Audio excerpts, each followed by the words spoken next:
હાય that's હર્ષ. આજે આપણે deformation of cube and bulk modulus વિશે શીખીશું. આપણે લાસ્ટ વિડીયોમાં બલ્ક મોડ્યુલસની ડેફિનેશન જોઈ, એનું એક નોર્મલ ઇક્વેશન પ્રૂવ કર્યું અને એનો યુનિટ જોયો અને બીજું કોમ્પ્રેસિબિલિટી વિશે આપણે સમજ્યા. હવે આજે આપણે બલ્ક મોડ્યુલસને જ સમજીશું, પણ આલ્ફા અને બીટા પેરામીટર્સને ધ્યાનમાં લઈને. તો આ એક યુનિટ ક્યુબ છે, ABCDEFGH. હવે યુનિટ ક્યુબ એટલે શું? તો યુનિટ ક્યુબ એટલે એવું કે જેની લેન્થ AB, એની હાઇટ AD અને એની વિડ્થ AE એક હોય. એટલે ત્રણેયનું મેગ્નિટ્યૂડ એક હોય. એટલે એ ક્યુબનું વોલ્યુમ શું થશે? AB into AE into AD equals 1. હવે આપણે જોઈએ આલ્ફા અને બીટા પેરામીટર શું છે. તો આપણે વર્ડ્સ પર આપણે પછી જઈએ, પણ આપણે પહેલાં સમજીએ કે આલ્ફા અને બીટા પેરામીટર એટલે શું. તો આ એક ઇલાસ્ટિક મટીરિયલ છે મારી જોડે, આ એની લેન્થ છે આ ડાયરેક્શનમાં. તો હવે આપણે જોઈએ કે એની લેન્થની ડાયરેક્શનમાં જો આપણે એની ઉપર ફોર્સ લગાવીએ તો શું થાય છે. એની લેન્થની ડાયરેક્શનમાં જો મેં આ ફોર્સ લગાવ્યો તો એની લેન્થમાં વધારો થયો. હવે જ્યારે આ એની લેન્થ છે, આ લેન્થને પરપેન્ડિક્યુલર ડિરેક્શન એટલે કાં તો આ ડિરેક્શન કાં તો આ ડિરેક્શનમાં આપણે ફોર્સ લગાવીએ તો જોઈએ શું થાય છે. તો હું એની લેન્થની પરપેન્ડિક્યુલરમાં ફોર્સ લગાવું છું તો આપણે જોઈએ છે કે એની લેન્થમાં ઘટાડો થાય છે. તો એવું જ આ જગ્યાએ છે. આ AB આપણે ધ્યાનમાં લઈએ તો એબીને પેરેલલ કયા ફોર્સીસ લાગે છે? તો TX અને આ બાજુની બી સાઈડમાં છે TX, બંને બાજુ સેમ વેલ્યુનો ફોર્સ લાગે છે. તો શું થશે? એબીની લેન્થમાં વધારો થશે. જ્યારે આ એબી જ બાજુને TZ અને TY આ બંને ફોર્સ એની લેન્થને પરપેન્ડિક્યુલર છે, એટલે એની લેન્થમાં ઘટાડો થશે. હવે આપણે આલ્ફા અને બીટા પેરામીટર્સ જોઈએ. તો આલ્ફા પેરામીટર છે ઇન્ક્રીઝ ઇન લેન્થ પર યુનિટ ઓરિજિનલ લેન્થ પર tension along the direction of the force. હવે અહીંયા આપણે ફોર્સ ધ્યાનમાં લીધો છે, અહીંયા આપણે લેન્થ બી ધ્યાનમાં લઈ શકીએ. આપણે લેન્થથી એને સમજ્યા છે તો ફોર્સના બદલે આપણે ત્યાં લેન્થ બી લખી શકીએ. હવે જુઓ, અહીં આલ્ફાનો મતલબ અહીંયા ઇન્ક્રીઝ આવ્યું, ઇન્ક્રીઝ ઇન લેન્થ. અને બીટાની વ્યાખ્યા બી સેમ જ છે, પણ ત્યાં શું છે? ડિક્રીઝ ઇન લેન્થ પર ઓરિજિનલ લેન્થ પર tension perpendicular to the force. હવે આપણે જોઈએ કે આપણે આલ્ફા અને બીટા પેરામીટર કેમ ધ્યાનમાં લીધા. તો જોઈએ કે સમજી લો ફોર્સ TX છે, એને ગુણ્યા આપણે આલ્ફા કરી દઈએ તો શું થાય? આલ્ફાનો મતલબ છે increase in length upon original length into અને આપણે ફોર્સ કહી દઈએ આપણે તો TX into increase in length, તો એને હું સ્મોલ L કહી દઉં અને ઓરિજિનલ લેન્થને હું કેપિટલ L કહી દઉં. અને જે ટેન્શન છે એ અહીંયા TX જ લઈએ તો શું થશે? TX કેન્સલ થઈ જશે અને small L upon capital L. હવે આ સ્મોલ L શું છે? એ ક્યુબની લેન્થ. તો L ઇઝ ઇક્વલ ટુ શું થશે? યુનિટ એટલે 1 થશે. એટલે શું થશે? TX ઇન્ટુ આલ્ફાની વેલ્યુ શું થઈ જશે? Small L. હવે સ્મોલ L શું છે? Increase or decrease in length. પણ અહીંયા આલ્ફા પેરામીટર આપણે ધ્યાનમાં લીધો તો સ્મોલ Lનો મતલબ થશે ઇન્ક્રીઝ ઇન લેન્થ. હવે આપણે જોઈએ કે આ ક્યુબ છે એના 3 ડાયમેન્શનમાં બધી જ બાજુઓ ઉપર બળ લાગે છે, એટલે ફોર્સ લાગે છે. એના કારણે આ ક્યુબ ડિફોર્મ થશે, એટલે કે એના શેપ કાં તો સાઇઝ કાં તો વોલ્યુમની અંદર ચેન્જ આવશે. આ જગ્યાએ આપણે ધ્યાનમાં લઈશું કે એના જે બધા જ ફેસીસ છે એની ઉપરથી ફોર્સ સેમ લાગે છે, એટલે એના લીધે ક્યુબના શેપમાં કોઈ ડિફરન્સ નહીં આવે, બટ એના વોલ્યુમમાં ચેન્જ આવશે. હવે જુઓ, આ એરોસ બહાર તરફ દર્શાવેલા છે, એનો મતલબ શું થાય છે? કે આ ક્યુબનું વોલ્યુમ વધશે.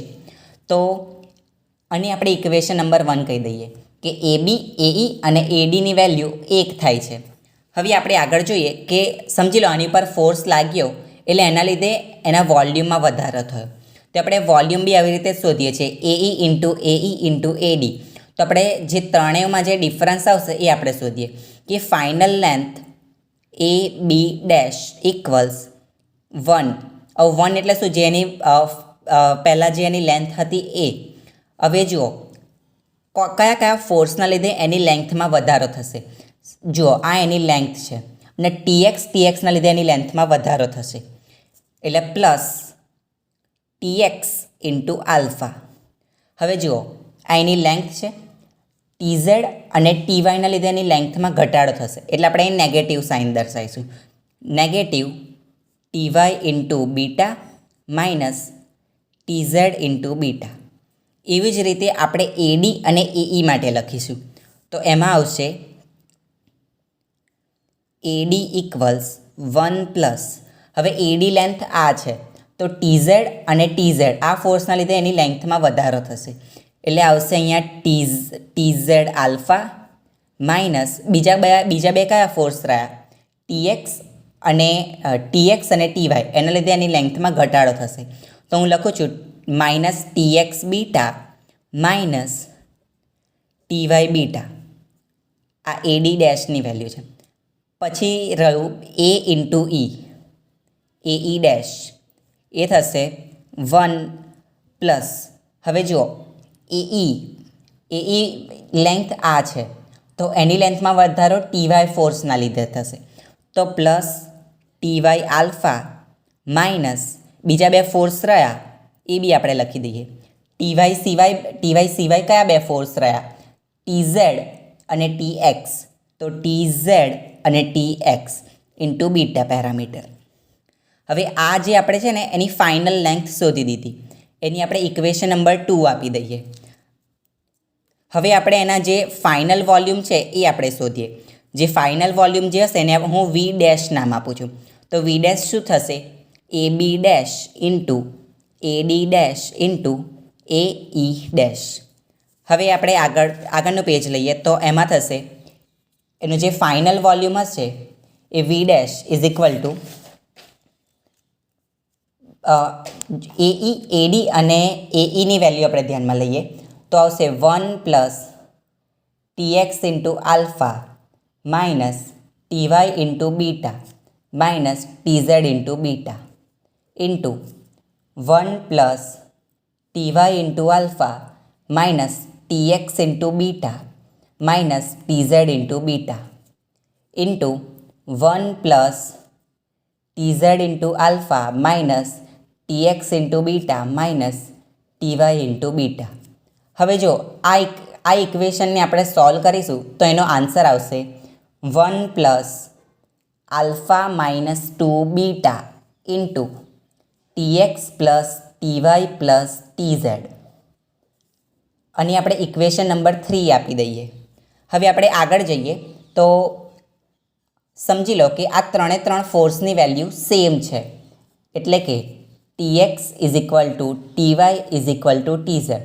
એટલે એના જે 6 ફેસીસ છે એની ઉપર સેમ મેગ્નિટ્યૂડનું ફોર્સ લાગે છે. તો વી ડેશની વેલ્યુ થઈ જશે, આપણે આ ત્રણેયની વેલ્યુ બરાબર ટી ધારી લઈએ તો 1 plus alpha minus 2 beta into 3t થઈ જાય, કેમ કે ટી એટલે 3t થઈ જશે. અને આપણે ઇક્વેશન નંબર 4 આપી દઈએ. હવે આપણે જોઈએ કે ચેન્જ ઇન વોલ્યુમ શું છે, એટલે વોલ્યુમમાં કેટલો ચેન્જ આવે છે. તો ચેન્જ ઇન વોલ્યુમ એને હું સ્મોલ વી કહી દઉં. એ સ્મોલ વી શું થશે, જે લાસ્ટમાં જે વોલ્યુમ આવ્યું એ માઇનસ જે પહેલાં જેનું વોલ્યુમ હતું એ. તો લાસ્ટમાં જે વોલ્યુમ છે એ શું છે, 1 plus alpha minus 2 beta into 3t. હવે પ્રારંભમાં વોલ્યુમ શું હતું, આ યુનિટ ક્યુબ છે એટલે બધી લેન્થની વેલ્યુ 1 થાય છે. હવે જો આપણે એનાથી એનું વોલ્યુમ શોધીએ તો એ બી 1 થશે. તો અહીંયા જે 1 અને -1 છે એ કેન્સલ આઉટ થઈ જશે, એટલે જે ચેન્જ ઇન વોલ્યુમ છે એની વેલ્યુ શું થશે, alpha minus 2 beta into 3t. અને હું ઇક્વેશન નંબર 5 કહી દઉં. હવે આપણે જોઈએ કે કોઈ બી મટીરિયલ ઉપર બધા જ ફેસીસ ઉપર સેમ મેગ્નિટ્યૂડનો ફોર્સ લાગે છે. હવે જે બધી જ બાજુઓ છે એનું માપ યુનિટ છે, એટલે કે એનું માપ 1 છે. એટલે જો આપણે એરિયા શોધીએ તો એરિયા પણ 1 થાય. તો જે આપણે ટેન્શન છે, આ ટેન્શન કાં તો ફોર્સ તમે કંઈ બી કહી શકો, એ ટેન્શન ઇઝ ઇક્વલ ટુ આપણે પ્રેશર લઈએ. હવે જોઈએ છે આપણે પ્રેશર એટલે શું, ફોર્સ અપોન એરિયા, બટ અહીંયા યુનિટ ક્યુબ છે, એટલે કે જેનો એટલે એનો એરિયા બી થશે 1, એટલે આપણે P is equal to T કહી શકીએ. એટલે અહીંયા P ઇઝ ઇક્વલ ટુ ટીની વેલ્યુ આપણે અહીંયા મૂકીએ તો જે ચેન્જ ઇન વોલ્યુમ છે is equal to alpha minus 2 beta into 3 into P, આ વેલ્યુ આવશે અને હું ઇક્વેશન 6 કહી દઉં. હવે હું સ્ટ્રેન શોધું, બટ કયો? Volume strain equals volume strain એટલે શું? Change in volume upon unit original volume. તો ચેન્જ ઇન વોલ્યુમ શું છે? Alpha minus 2 beta into 3P, અને જે પ્રારંભિક વોલ્યુમ હતું એ શું છે? 1 છે. એટલે વોલ્યુમ સ્ટ્રેનની વેલ્યુ થશે volume strain is equal to alpha minus 2 beta into 3P, અને હું ઇક્વેશન 6 કહી દઉં. એના પછી આપણે સાબિત કરીશું કે બલ્ક મોડ્યુલસનું ઇક્વેશન થશે K is equal two stress upon volume strain. તો સ્ટ્રેસ એટલે શું? બહારથી જે પ્રેશર લાગે છે કે બહારથી જે ફોર્સ લાગે છે, પણ આપણે જાણીએ છીએ કે જે સ્ટ્રેસ છે અને પ્રેશર છે બંનેના યુનિટ સેમ છે, ન્યૂટન્સ પર મીટર સ્ક્વેર. તો આપણે અહીંયા સ્ટ્રેસ તરીકે પ્રેશર લઈએ અને સ્ટ્રેનની વેલ્યુ આપણે અહીંયા પ્રૂવ કરીએ, એટલે alpha minus 2 beta into 3P. હવે જોઈએ છીએ આપણે કે અહીંયા P કેન્સલ આઉટ થઈ જશે, તો બલ્ક મોડ્યુલસની વેલ્યુ આવશે 1 upon alpha minus 2 beta into 3. આ છે બલ્ક મોડ્યુલસનું ઇક્વેશન. આલ્ફા અને બીટા પેરામીટર્સને ધ્યાનમાં લઈએ તો હવે બલ્ક મોડ્યુલસ આપણે શોધ્યું તો આપણે કોમ્પ્રેસિબિલિટી પણ આપણે શોધી શકીએ. હવે કોમ્પ્રેસિબિલિટી એટલે શું? 1 અપોન K. તો કોમ્પ્રેસિબિલિટીનું ઇક્વેશન થશે 3 ઇન્ટુ આલ્ફા માઇનસ 2 બીટા. આ થશે કોમ્પ્રેસિબિલિટીનું ઇક્વેશન. આ બંને જે ઇક્વેશન આયા આપણા કેનું આવ્યું equation 1 upon 3 alpha minus 2 beta અને કોમ્પ્રેસિબિલિટીનું એટલે 1 upon K equals 3 into alpha minus 2 beta. આ બંને ઇક્વેશન આલ્ફા અને બીટા પેરામીટરને ધ્યાનમાં રાખીને સાબિત કરેલા છે. હવે આપણને પ્રશ્ન થશે કે આપણે આલ્ફા અને બીટા પેરામીટર્સને કેમ ધ્યાનમાં લીધા? પેલું ચેન્જ ઇન વોલ્યુમ અને ઓરિજિનલ વોલ્યુમ અને પ્રેશરના ફોર્મમાં ઇક્વેશન કેમ ના રાખ્યું? તો એમ કે આપણે બલ્ક મોડ્યુલસ છે, શિયર મોડ્યુલસ છે અને યંગ મોડ્યુલસ છે, આ 3 કોએફિશિયન્ટ ઓફ ઇલાસ્ટિસિટી છે. એ ત્રણેયનો આપણે રિલેશન શોધવાનો છે. એ આપણે આપણા શિયરિંગ મોડ્યુલસ વિશે જ્યારે હું વિડીયો બનાવીશ એના પછી હું સમજાવીશ તમને. એના માટે આલ્ફા અને બીટા પેરામીટર્સ જરૂરી છે બલ્ક મોડ્યુલસ, શિયર મોડ્યુલસ અને યંગ મોડ્યુલસનો રિલેશન પ્રૂવ કરવા માટે. હવે હું આ જે બલ્ક મોડ્યુલસનું ઇક્વેશન આપણે સાબિત કર્યું એના નોટ્સ હું ડિસ્ક્રિપ્શનમાં આપીશ.